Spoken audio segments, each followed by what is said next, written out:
အားလုံးပဲမင်္ဂလာပါကျွန်တော်ဒီတစ်ခေါက်မှာထပ်မံမိတ်ဆက်ရောင်းချပေးမယ့်မြေကွက်ကတော့ကလောမျိုးအနောက်မျိုးပတ်လန်ချစ်တီသမင်းဆိုင်နဲ့ကက်ရက်မှာတည်ရှိတဲ့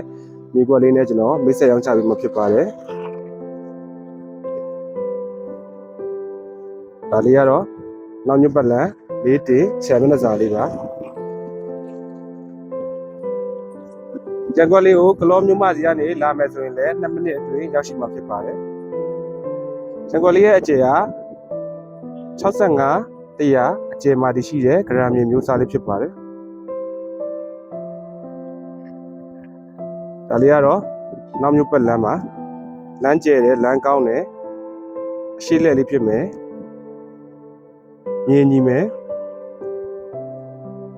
စီးပွားရေးအတွက်လည်းအရန်ကိုကောင်းမွန်တဲ့မြေကွက်ဖြစ်လို့ကျွန်တော်မိတ်ဆက်ပေးခြင်းဖြစ်ပါတယ်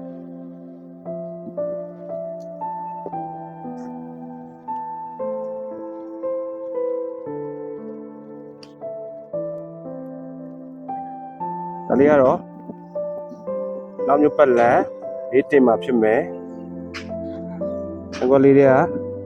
မြေပြင်ကြီးဖြစ်ပါမယ်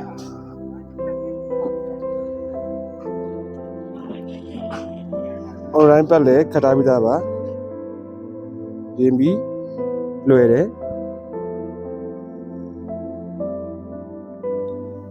ဒါလေးကတော့ချန်ရှည်ကားလမ်းကျယ်လေးဖြစ်ပါတယ်